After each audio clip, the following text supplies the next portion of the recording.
자, 여러분들 뭐 이제 정말 먼 길 오셨습니다. 마지막 주차예요. 네, 아마 여기까지 들으신 분들이라면 충분히 내 집 마련을 할 수 있는 힘이 있는 분들이라고 생각이 들고, 사실 여기까지 중간에 듣다가 부동산은 나랑 맞지 않아 이렇게 포기하신 분들도 많을 거라 생각을 해요. 근데 여기 끝까지 들었다라고 하는 거는 내 집 마련에 그런 생각이 간절하고 그런 힘도 있을 거라고 생각을 합니다. 자, 그러면 마지막 주차 힘차게 이제 하고 마무리하도록 하겠습니다. 마지막 주차에서는 우리가 1주차에는 큰 흐름, 뭐 포지션, 중요한 것들, 두 번째 주차에서는 용어, 그다음에 대출 뭐 이런 것들 중요한 것들을 보고, 세 번째 주차에서는 손품을 봤어요. 마지막 주차에는 임장. 자, 임장하는 방법에 대해서 가는 순서, 방법. 그다음에 갔다 오고 나서 임장 보고서를 만드는 거. 임장 보고서가 정말 중요한데요. 중요한 이유는 나중에요, 여러분들. 비교를 할 수 있어요. 어떻게 비교를 할 수 있냐? 저는 이제 투자한 지 꽤 됐잖아요. 부특키를 데리고 임장을 가면 우리 임장 어디 갈까 하면 그렇게 광명을 가요. 광명을 그렇게 가재요. 그리고 광명을 가요. 제가 처음에 부동산 공부를 했을 때 여기는 아직 지어지지도 않는 허허벌판이었는데 지금은 건물이 막 올라가고 있어요. 그때 내가 임장 갔을 때 써놨던 자료와 지금 자료를 비교해 보는 거죠. 네. 그러면 지금 이 흐름이 어떻게 가고 있구나, 이런 것들이 한눈에 파악이 되고, 내 머릿속에만 있으면 내가 다른 인풋들이 계속 들어오다 보면 이게 막 미화가 되기도 하고 왜곡되기도 하거든요. 근데 내가 보고서를 써놓으면 다음에 그 자료를 꺼내봤을 때 정확한 객관적인 과거 자료를, 나만의 자료를 확인할 수 있겠죠. 예, 그래서 우리 부특키들도 임장을 토요일날 가고 일요일날 임장 보고서를 써요. 또 월요일이 되면 또 손품을 팝니다. 목요일까지. 목요일 밤에 또 회의를 해요. 금요일날 루틴 짜고 또 토요일날 임장을 가요. 또 일요일날 임장 보고서를 만들어요. 무한 반복합니다. 네.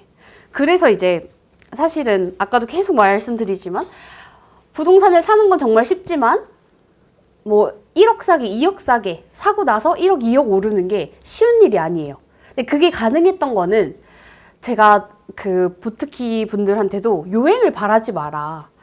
너가 힘들지 않고 얻으려고 하는 것 자체가 요행이다.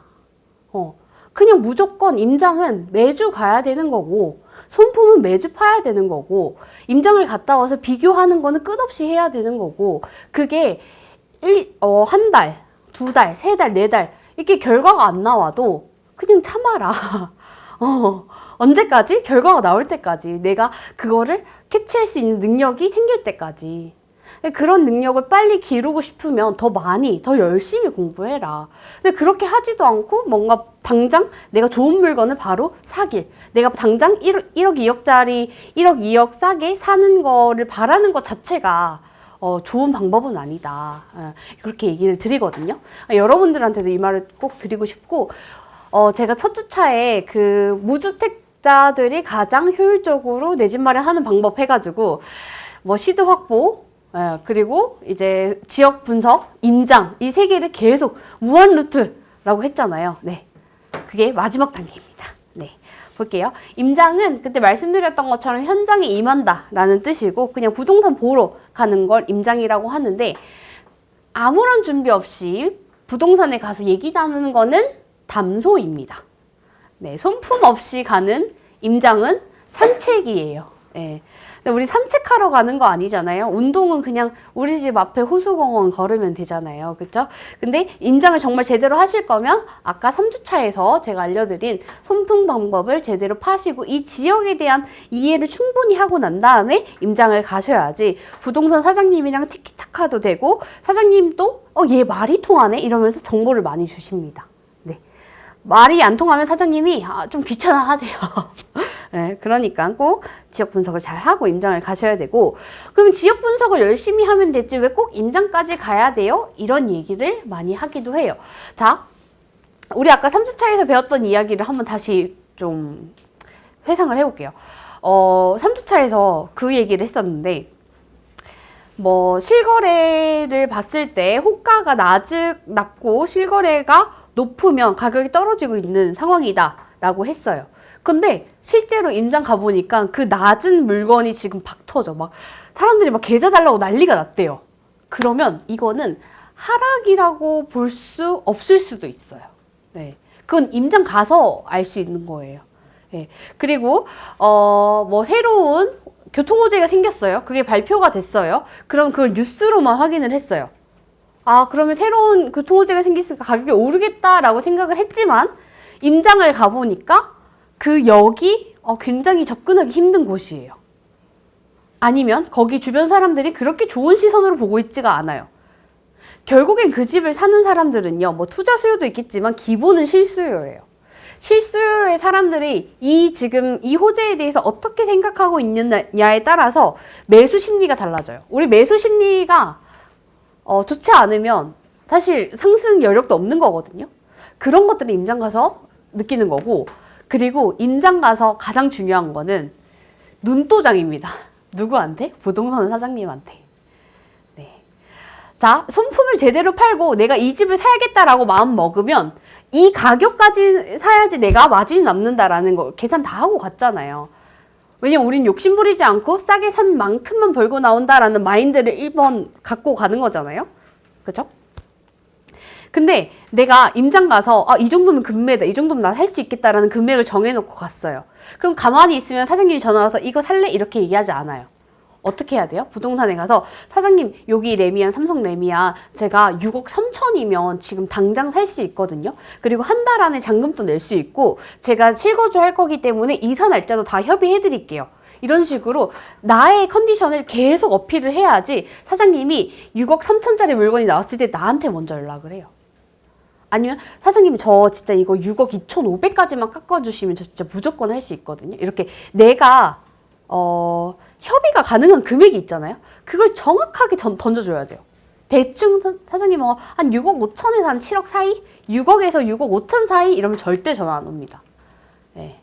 사실 저 돈도 준비되어 있고 뭐 대출도 다 알아봤고 뭐 다 했는데 이 금액이면 당장 할 수 있어요. 이런 것들 얘기를 해놔야지 금매가 나왔을 때 바로 연락이 와요.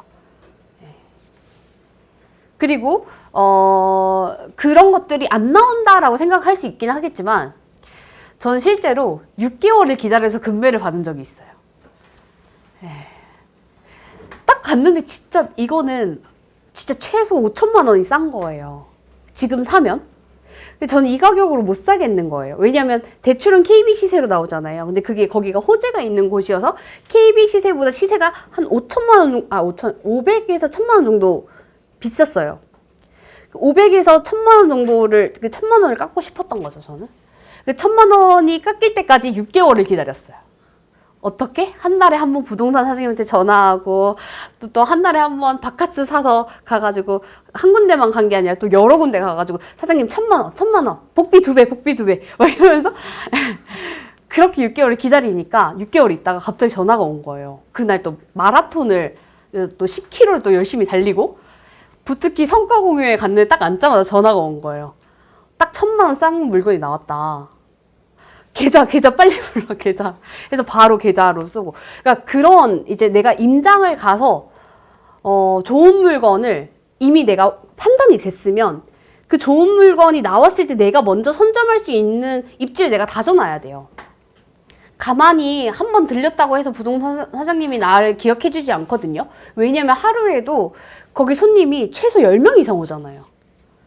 그 핫한 지역이면 더 올 거고요. 그러니까 사장님한테 계속 나를 인식시켜야 돼요. 네. 그래서 저는 조금 비참한 방법이긴 하지만 약간 동정심을 유발하려고 노력을 많이 했습니다. 네. 들어갑니다. 사장님한테. 사장님 저 이거 6억이면 살 수 있는데 여기 6억짜리가 어디서 최소 6억 5천이야. 그러니까 알죠. 근데 사장님 제가 돈을 열심히 모아가지고 한 지금 1억 5천 정도 모았는데 지금 더 이상은 내가 모을 수가 없다. 그러니까 이거 6억에 있는 물건 있으면 나한테 연락을 달라. 그러면 이제 사장님 혹시 자제분이 몇 살이세요? 이렇게 한번 물어봐요. 그러니까 28. 그러니까 저보다 언니네. 이러면 우리 아들, 딸보다 어린애가 이렇게 한다, 열심히 하네, 이렇게 하면 조금 나를 기억해 주더라고요. 그러니까 여러분들도 그 나만의 매력 포인트를 하나씩, 네. 집에서 연습해서 가세요. 네. 그래야 사장님이 날 기억하겠죠? 네.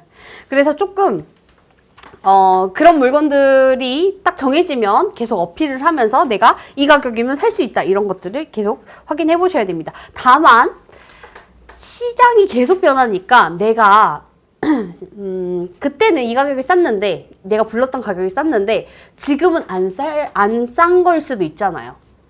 그 파주 운정 같은 경우에도 개통하기 전에는 7억 8천이었는데 그게 개통을 하고 나니까 7억이잖아요. 그때 내가 7억 3천이면 살게요 라고 했는데 지금 7억짜리 물건이 있다고요. 그러면 싼 거예요, 안 싼 거예요? 안 싼 거잖아요. 그죠? 그럼 그때 사장님이 이거 7억짜리 물건, 7억 3천짜리 있는 물건이 있는데 살래? 사장님 또 시장이 바뀌었잖아요. 이렇게 얘기할 수 있도록 계속 트래킹을 하고 있어야 돼요. 네, 그래서 임장 가서 그런 작업들을 하시면 됩니다. 그래서 임장을 갈 때, 저 지금은 임장시 나는 초등학생 아들 2명과 지하철로 출퇴근하는 토끼 같은 큰아들 1명을 키우는 38세 주부라고 생각을 하는 거죠.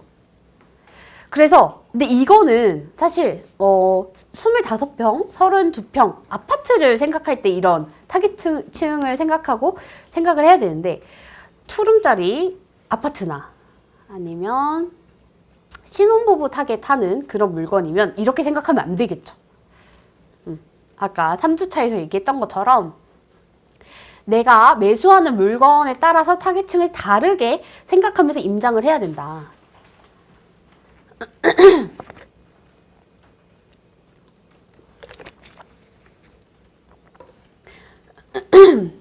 그래서 내가 만약에 타겟층이 신혼부부다 라고 하면 주변에 인프라가 좋은지 출퇴근길이 좋은지 뭐 그런 것들 뷰가 좋은지 산책로가 있는지 이런 이제 그 사람들이 봤을 때 메리트라고 느끼는 것들로 찾으시면 되겠죠.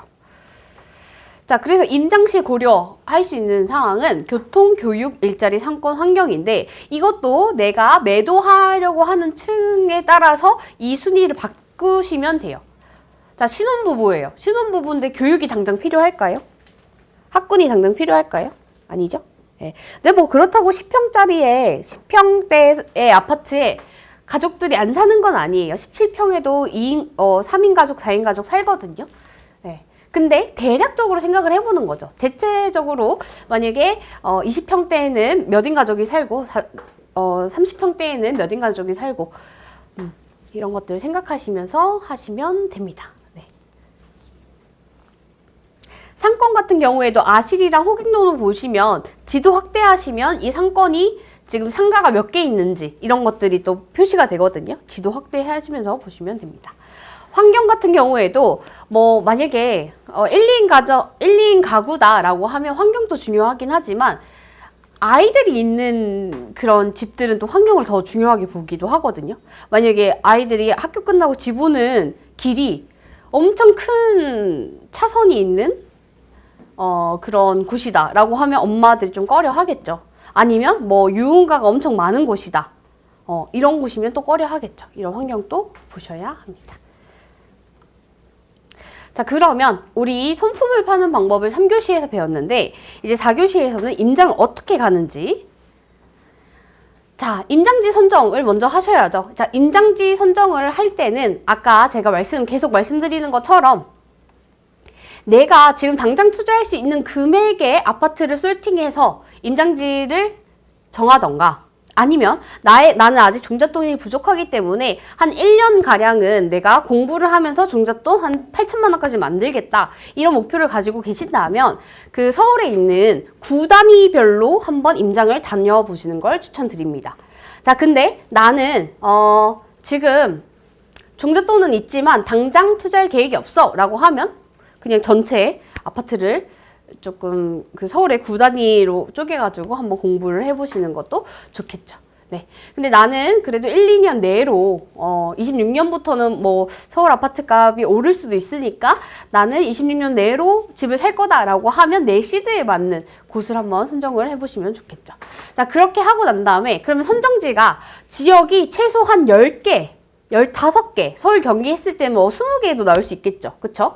그러면 만약에 안산시, 안양시라고 하면 또 구가 있어요. 안산시, 단원구, 상록구, 그 다음에 안양시, 만안구, 동안구 이렇게 또 구가 있잖아요. 그쵸? 이 구를 하나로 보시면 좋아요. 알겠죠? 뭐 평택시, 안산시, 시 단위로 임장을 가면 너무 좀 퍼지는 임장이 되거든요. 구 단위로 가시는 게 좋아요. 자, 만약에 나는 그러면 안양시에 뭐 만안구를 가겠다라고 하면 그 만안구에 손품을 파는 거예요. 자, 손품 어떻게 파요? 우리 3주차 얘기했던 것처럼 KB 시세, 시계열도 보고 뉴스 스크랩도 하고 그 다음에 아실, 호갱노노 이렇게 보시면 되죠. 그 지역에 대한 모든 것을 한 페이지 안에 다 넣으시면 됩니다. 자, 그리고 나서 만약에 경매까지 배우고 있다라고 하면 내가 이 지역을 더 싸게 살 수 있는 저로의 기회잖아요. 경매 물건도 확인합니다.